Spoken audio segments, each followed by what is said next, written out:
Boom, boom, boom, boom. It is another good day, guys. I hope we're all doing well.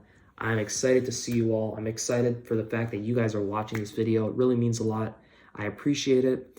And in today's video, I'm going to be talking about a bit of a controversial topic because you know me, sometimes you got to talk about the interesting and the slightly dark topics. And this is one of them. It's not that dark, but I would say it's fairly dark. So I'm going to talk about why enemies are not always a bad thing and why enemies are actually pretty underrated.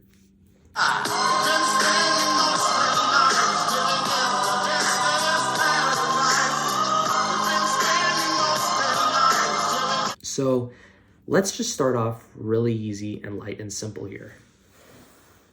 Okay, so let's say you are in middle school and elementary school again. I want you to imagine that.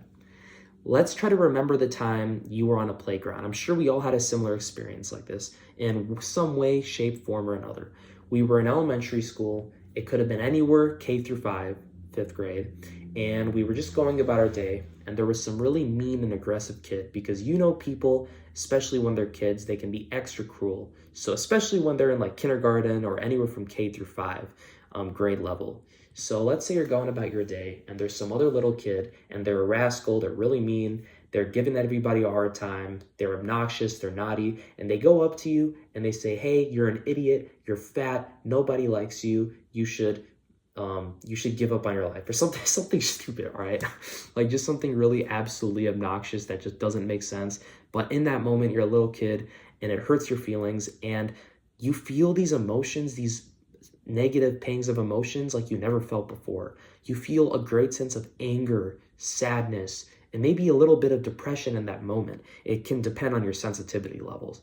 But then let's say you go up to middle school, right? People are a little less obnoxious. There's not as many like fights. There's not as much aggression. There's not as much shoving and pushing as there is, and not as much physical stuff overall in middle school as there is in elementary school. But there is a fair amount of verbal aggression or verbal abuse. You know, you're going to go to school and there are going to be a lot of people who might say things that insult you. There's going to be a lot of that in middle school, especially in middle school. It's a time where people are going through puberty, they're growing, and they're just going through all these weird emotions, and they're still trying to find themselves, and they're soul searching, whatever the hell it is. And people just start to act completely weird and stupid, insecure, selfish, mean. You see all kinds of people. You see the goths, you see the jocks, you see the athletes. There's this giant hierarchy of quote unquote popularity in middle school like you've never seen before. And it's just a time of complete drama and bullshit. So there's going to be a little shoving here and there, at least from what I've experienced, but it's mainly a verbal game of verbal abuse or verbal insults that people hurl at one another. So maybe you're going about your day and it's not like elementary school. Maybe somebody shoved you and punched you in the face and then called you names and pushed you on the ground. I don't know how aggressive it was. I didn't experience it like that, but somebody else might have. So I'm sorry if you did. That's terrible. But back to the middle school analogy. Now you're in middle school and you're walking by and you're not getting punched in the face anymore, but then you hear, I don't know, somebody's going up to you and you start an argument with them. Maybe it was a close friend who's no longer your friend. Maybe you parted ways and then you guys are arguing and then you call him skinny and then he starts to make fun of you about how you're fat and how no girl actually likes you and you're never going to get a girlfriend.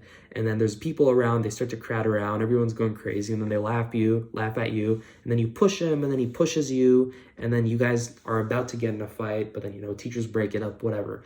Okay, so that hurt you definitely. So elementary school, bad experience in middle school. Let's go to high school. So the older you get, the more subtle the game becomes, but the more prevalent you start to notice all these indirect power plays. So you're in high school, let's say you're a junior, right? And let's say you're a girl, right? And you had this other girlfriend, and she was that mean, popular girl in middle school who was very vain and conceited and so self-absorbed.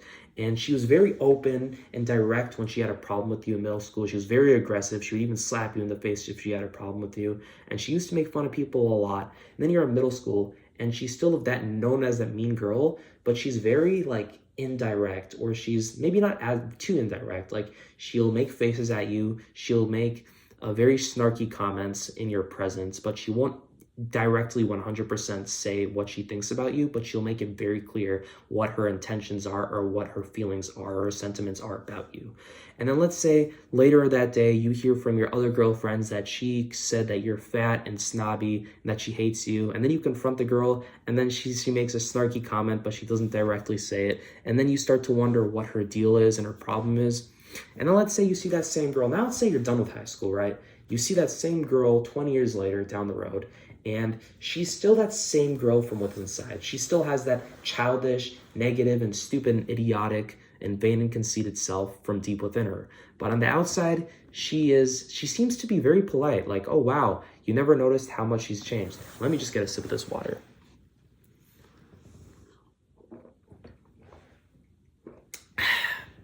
As I was saying, you don't notice how much she has changed, right? She seems very polite. You always see a smile on her face. She seems very friendly and social. And then let's say you're having a deep conversation with her and there's some other girlfriends around, same group, but 20 years later, you guys are like full-fledged adults now. And then she says something, and then you feel like there was a touch or just a brief bit of condescension in that sentence. There was a very snide remark, and you don't 100% know what she meant behind it. And then the other girlfriends are around and they start to laugh, and you feel like they're starting to laugh at you. And then that mean girl gives you some like look, and it feels like there's a bit of sarcasm or she was trying to make fun of you there.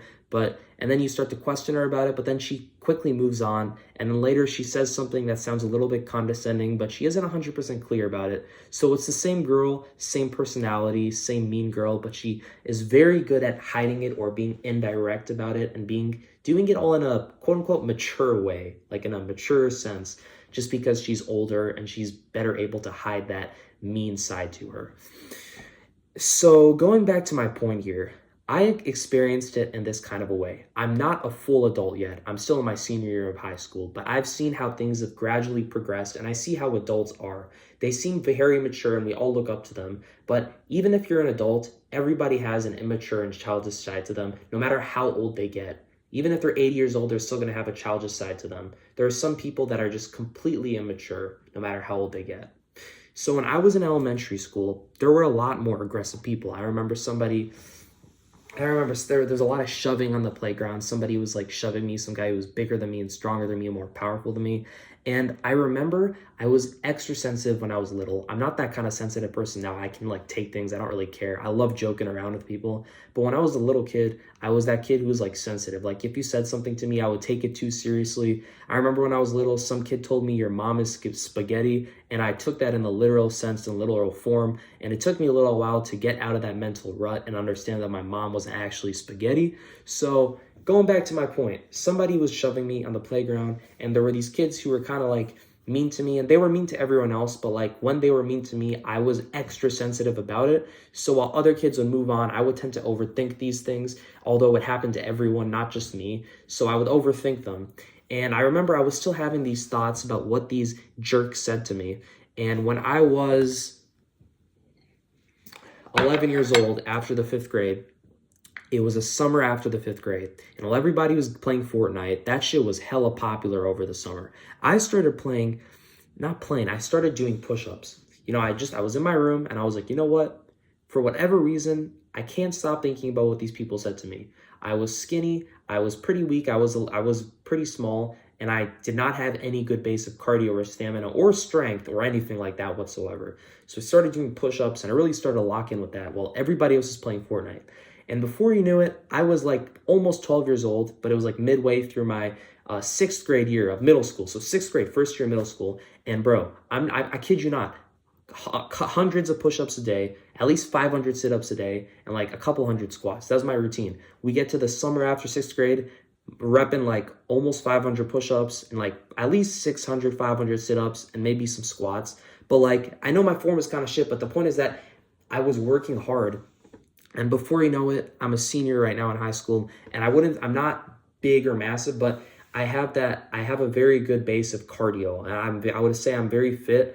I'm more on the fit side. I'm not like on the buff, massive side, because my priority is the martial arts. So it's all about staying lean and slim, but fit and agile. So my goal isn't to look massive like that. But I would say I've become very fit and I have a very, very good cardiovascular base and a pretty decent strength base for whenever I'm sparring or whatever like that. And I would say if it weren't for all those times where there were those people and jerks in like elementary or middle school that said something condescending, if it weren't for those times that they made me feel worse about myself, or if it weren't for those times that they gave me a hard time, I wouldn't have gone to the point that I am at now. You know, it just proves a point that in all of our lives, we need an enemy. We need an opposing force. We need somebody to go up against us to try to prove us wrong.